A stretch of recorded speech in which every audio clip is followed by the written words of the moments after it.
Wish everybody a good morning. Glad to see you here this morning. And for those of you who do not know me, as you heard, I'm Diane Douglas, and I have the honor and privilege of serving you as Arizona's Superintendent of Public Instruction. And I want to thank Mark for extending the invitation. I very much appreciate being able to be here. As a former governing board member in the Peoria School District, I had the privilege of serving that district for 8 years, 2 years as its board president. And I know the huge responsibilities that you all bear and the duty and honor to your communities and the students that you serve, and I know how diligently that you take all that. So I very much appreciate what you do each and every single day for your communities. And as leaders of our school district, your school districts, you're looked to enrich the lives of all those children and make sure that they get the education they need to be responsible citizens, not only of our state, but of our great nation. So I share your passion with that, and I'm very thankful for all you do. And I'm here today to talk to you a little bit about a very unique opportunity that you can help me with, along with my team at the Department of Education and other Arizonans across the state. We are working to create a little thing you may have heard of, the ESSA Plan, the Every Student Succeeds Act. And what we want to do is make sure that that meets the unique needs of your communities. I believe it was last Wednesday we released the preliminary draft of the ESSA Plan, the state plan. And I want to emphasize, and I can't emphasize enough to you, that it is just a first draft. It was created with input as I traveled across the state, as we brought stakeholders to the department. But the important thing is that it is just a first draft. I've heard people out there going, oh, well, the plan is done. No, the plan isn't even close to done. As part of the process, again, we've gone around the state on my We Are Listening tour to get input, and we've got input from thousands of Arizonans.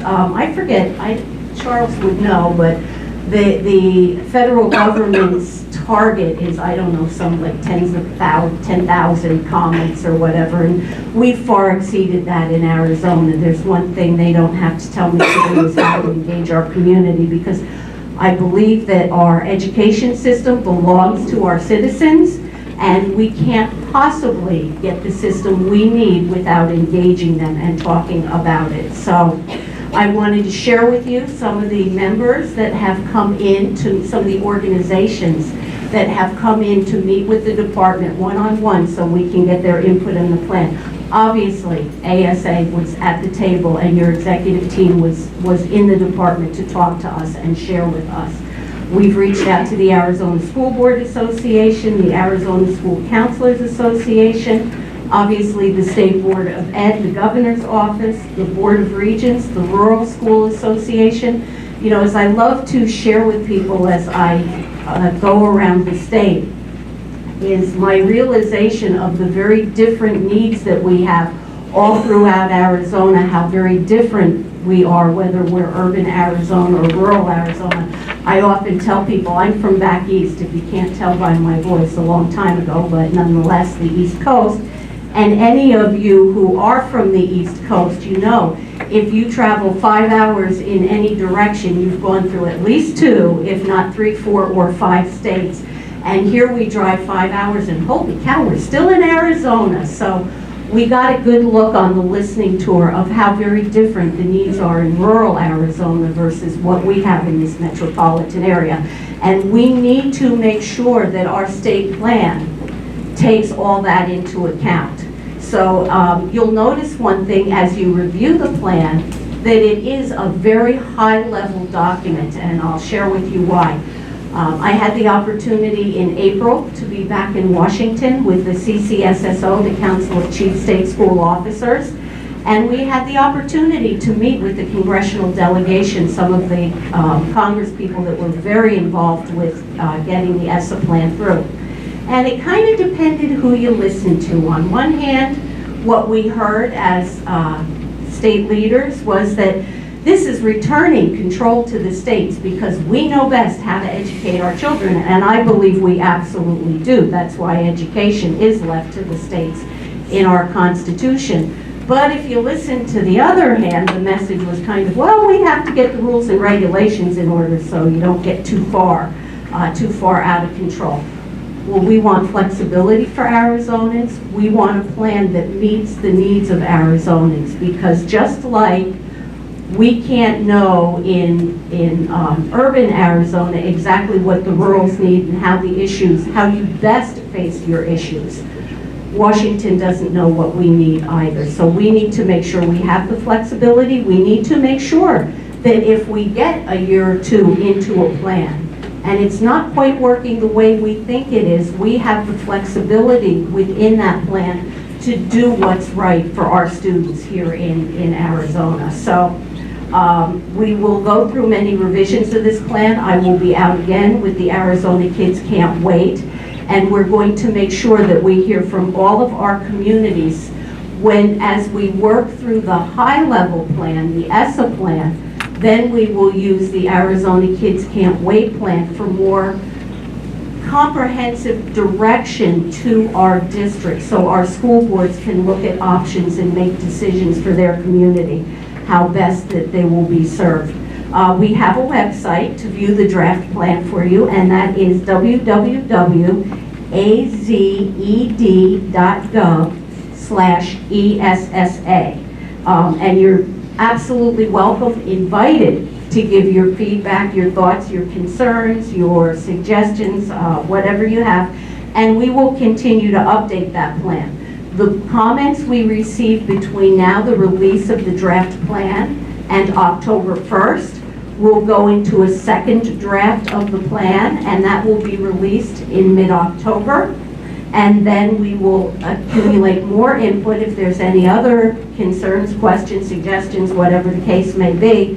There will be another draft of the plan, and that will be the draft that will be fulfill the requirements of the official 60-day comment period that's required by the ESSA, required of ESSA under the law, so that we can get that feedback and get a plan. Our plan is to have our state plan, not our final draft, let's call it, to the federal government in January when they first open the comment period. And I'm really very pleased to tell you, from what I've heard, the work that we're doing here in Arizona is kind of leading the nation, that not many states are as far ahead as we are.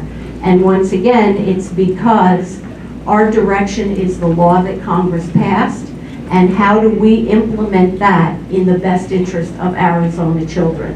So, like I said, I don't want Washington telling us what to do. I want a plan that gives your districts, your school board members, the flexibility to meet the unique needs of your students in your area. So that's what we will be working for, and I look forward to working with each and every one of you to help make that a reality, because that's a very vital part of our system that, once again, I can't say it enough, that we meet the needs of our children. Our demographics are very different than many, many other states, and one size, as I was told by a principal when I first started on the Peoria School Board, I toured a school and a principal came up, greeted me very warmly, and then he kind of wagged his finger in my face and he says, "Young lady, I want you to remember one thing." That was a few years ago, but I still appreciate that comment. He says, "One size fits one." And that's something I take and have held all through my school board work, and I hold very dear to my heart right now, because that's the truth. We seem sometimes like we're looking for one silver bullet, one answer, but our children are very unique gifts from God, and each and every one of them are different. They have different needs and different ways that their education needs to be approached. And that's the latitude, in my opinion, we have to have within our plan, so that, once again, those children can become the great citizens of this state and the great citizens of this nation that we have. So with that, I want to thank you once again for the very kind invitation, Mark. I very much appreciate having the opportunity to speak with all of you. It's so nice to look around the room and see people I've worked with in the past and colleagues I've had, and the members of our legislature who I understand will be recognized very shortly, and that's a very exciting thing. So once again, thank you all for your time. I appreciate it. Thank you for the work you do, and may God continue to bless the work that each and every one of you do each and every day. Thank you.